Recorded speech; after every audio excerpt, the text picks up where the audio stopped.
gambaran tentang sirat. Sirat ini adalah istilah yang digunakan di dalam agama kita, sesuatu yang dibentangkan di atas neraka. Nanti di mahsyar pada saat timbangan amal sudah selesai dan orang-orang kafir sudah dilempar ke neraka, tinggal yang ada di situ di tempat timbangan adalah orang-orang beriman.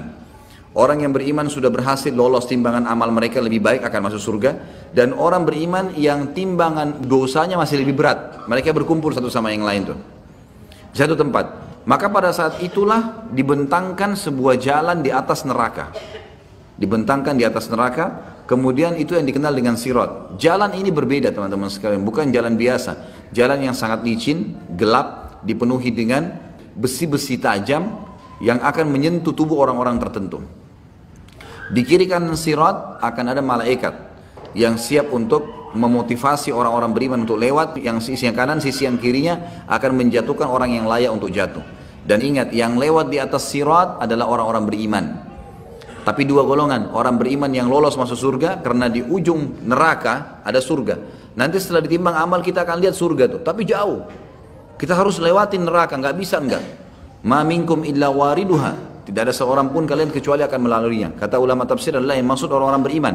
Kita akan lewatin neraka, pasti lewat. Dan kita akan melihat bagaimana neraka itu.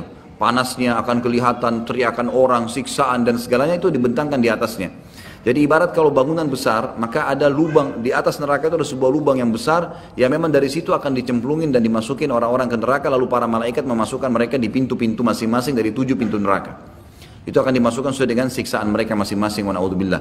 Nah, nanti kan dibentangkan sirat ini, kemudian akan ada golongan yang beriman yang lolos memang, baik karena tidak ditimbang amalnya lagi, para nabi-nabi, para syuhada, orang-orang soleh yang Allah karuniahi memang luar biasa waktu yang dipakai untuk ibadah terus dan maksiatnya dia bertaubat. Kemudian anak-anak muslim mereka akan lewat sangat cepat melewatin sirat tersebut.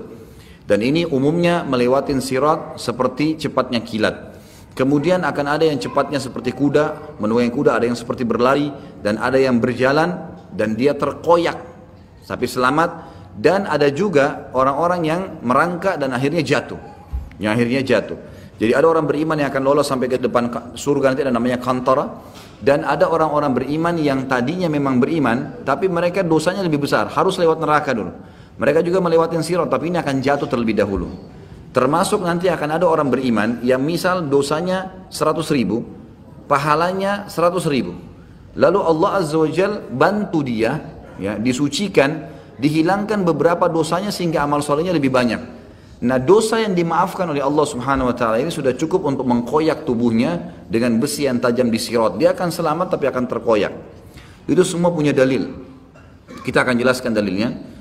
Dimulai dari surah Yasin ayat 66. A'udzubillahi minasyaitonirrajim walau nasya'u latamasna 'ala a'yunin fastabaqus sirata fa anna yubsirun. Allah menceritakan tentang sirat itu, jikalau kami menghendaki pastilah kami hapuskan mata mereka, lalu mereka berlumba-lumba mencari jalan, maka bagaimana mereka bisa melihatnya? Saksi bahasan fastabaqus sirat. Pada saat mereka mau lewatin sirat, Allah Subhanahu wa taala bisa hilangkan pandangannya. Sebagian ulama tafsir mengatakan dimaksud adalah mereka gelap, tidak bisa lihat sirat itu. Sebagaimana dijelaskan dalam sebuah hadis, sirat adalah jalan dibentangkan di atas neraka Jahannam. Allahu a'lam berapa panjang, karena neraka Jahannam ini luar biasa luasnya. Dan itu gelap dan sangat licin. Kita dengarkan penjelasan Nabi SAW di dalam hadis yang cukup panjang. Hadis ini riwayat Imam Muslim. Abu Hurairah meriwayatkan sabda Rasulullah SAW, Allah akan mengumpulkan manusia lalu kaum mukminin berdiri hingga surga berada di dekat mereka, kelihatan surga. Ini orang mukmin yang lolos masuk surga nanti, atau ada orang mukmin yang masuk neraka dulu, semuanya akan berdiri hingga surga berada di dekat mereka atau kelihatan oleh pandangan mereka. Lalu mereka mendatangi Adam seraya mengatakan, wahai bapak kami, mohonlah kepada Allah agar dibentangkan surga, bukakan surga itu. Ada jalan sebagai sana, tapi tidak bisa. Mereka lihat sekitarnya nggak ada jalan. Ini neraka, harus dilewati neraka baru sampai ke surga. Maka mereka berkata semuanya, wahai Adam, engkaulah bapak kami, bukakanlah surga untuk kami. Ya. Artinya minta kepada Allah agar dibentangkan surga dibuka dan kami bisa jalan menuju ke sana. Adam alaihissalam menjawab, tidakkah yang mengeluarkan kalian dari surga melainkan karena bapak atau dosa bapak kalian Adam? Aku tidak berhak untuk hal itu. Pergilah kepada anakku Ibrahim Khalilullah. Beliau pun melanjutkan, kata Nabi SAW, maka Ibrahim mengatakan, aku tidak berhak akan hal itu, aku hanyalah khalil, kekasih semasa di dunia, tapi di akhirat tidak. Cobalah pergi kepada Musa yang diajak berbicara oleh Allah secara langsung. Mereka pun mendatangi Musa alaihissalam, maka ia mengatakan, aku tidak berhak akan hal itu, pergilah kepada Isa. Kalimatnya Allah dan ruh darinya, karena tidak ada sperma, tapi langsung menjadi manusia, maka dikatakan ruh dari Allah Isa alaihissalam. Isa mengatakan, aku tidak berhak akan hal itu. Akhirnya mereka mendatangi atau datang kepada Muhammad SAW, maka beliau diizinkan, serta amanah dan kasih sayang didatangkan. Lalu keduanya berdiri pada dua sisi sirat, sebelah kanan dan sebelah kiri. Orang yang pertama dari kalian berjalan seperti kilat. Abu Hurairah mengatakan, aku mengatakan ayah dan ibuku sebagai tebusannya wahai Rasulullah. Bagaimanakah jalan seperti kilat itu? Golongan pertama yang lewat itu akan seperti kilat, dan ini para nabi-nabi, para syuhada, ya, orang-orang pilihan yang masuk surga tanpa hisab, termasuk anak-anak muslim yang meninggal sebelum balik, mereka akan melewati sirat seperti kilat. Abu Hurairah bertanya memastikannya, Rasulullah, bagaimana sih jalan seperti kilat itu? Saya ingin memastikan gitu. Lalu beliau menjawab, apakah kalian tidak melihat kilat bagaimana ia datang dan pergi dalam sekejap mata? Lalu kata Nabi SAW, kemudian ada golongan kedua yang akan lewat seperti burung yang terbang. Dan ada yang ketiga seperti laki-laki yang berjalan cepat.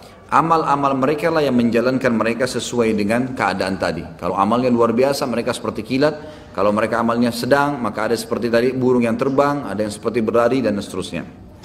Sedangkan Nabi SAW, sedangkan Nabi kalian berdiri di atas sirat. Nabi Muhammad SAW akan berdiri di atas sirat dengan hikmah Allah. Seraya berucap, wahai Rabb, selamatkanlah, selamatkanlah. Hingga amal-amal hamba menjadi lemah. Jadi ada orang-orang yang lemah amalnya, maka mereka tidak mampu. Sampai seseorang datang tapi tidak kuasa berjalan kecuali dengan merangkak. Di kedua sisi sirat terdapat besi-besi runcing yang tergantung, serta diperintahkan supaya merengut siapa yang diperintahkan kepadanya. Ada yang terkoyak tapi selamat. Nah, ini yang terkoyak tapi selamat yang saya jelaskan tadi, orang-orang beriman yang tadinya punya dosa lebih banyak daripada pahalanya.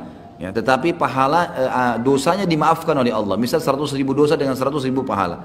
Diampunilah beberapa dosanya sehingga pahalanya lebih berat dan akhirnya dia lolos ke surga. Tapi karena ada dosa tadi yang berimbang itu, atau ada dosa yang lebih dan dimaafkan, ini sudah cukup membuat mereka terkoyak, tapi mereka selamat. Terkoyak dalam arti kata mereka luka dengan besi-besi yang tajam. Wa na'udzubillah. Mudah-mudahan tidak termasuk ini, kita termasuk orang-orang yang awal masuk surga tanpa hisab. Dan ada yang terjatuh dalam neraka dan akhirnya ada yang terjatuh karena dosa mereka sendiri. Demi zat yang jiwa Abu Hurairah berada di tangannya. Ini Abu Hurairah menyampaikan tentang pemahamannya dari hadis Nabi SAW. Demi zat yang jiwa Abu Hurairah ada dalam tangannya, sesungguhnya dasar neraka itu sedalam 70 musim atau 70 tahun. Hadis ini riwayat Imam Muslim. Dari hadis ini kita ambil pelajaran bahwasanya nanti Nabi Muhammad SAW selain memberikan syafaat kubra nanti di hari kiamat untuk Allah datang mengadili manusia, ternyata ada syafaat yang lain di mana Nabi SAW akan diberikan oleh Allah Subhanahu Wa Taala untuk memohon agar dibentangkan jalan sirat di atas neraka dan manusia akan melewatinya, khusus orang-orang yang beriman, baik yang selamat ataupun orang-orang yang akan masuk ke dalam neraka dulu. Riwayat yang lain adalah riwayat Tabarani dengan sanad hasan. Ibnu Mas'udin radhiyallahu anhu mengatakan, sirat dipasang di atas neraka jahanam seperti ketajaman pedang keras, licin lagi menggelincirkan. Di atasnya terdapat besi-besi runcing dari neraka yang menyambar. Ada yang berpegangan lalu jatuh di dalamnya dan terpelanting. Di antara mereka ada yang berjalan seperti kilat dan tidak lama kemudian ia selamat. Ada yang seperti kuda yang berlari. Ada juga orang yang seperti manusia yang sedang berlari. Kemudian ada seperti pria yang sedang berjalan. Kemudian yang terakhir dari mereka adalah orang yang diberi isyarat, ya, yang diberi isyarat oleh neraka. Maksudnya adalah neraka akan dekat sekali dengan dia sehingga dia bisa merasakan panasnya sambil merangkak. Dan akhirnya dia terjatuh di dalamnya karena masih ada dosa tertinggal. Hingga Allah memasukkan orang-orang yang lolos ke surga dengan karunia dan rahmatnya. Hadis ini melengkapkan hadis yang sebelumnya tentang masalah, ya, bagaimana orang-orang melewati sirat nanti akan lolos ke surga sampai hisab, dan juga orang-orang yang harus melewati neraka dulu.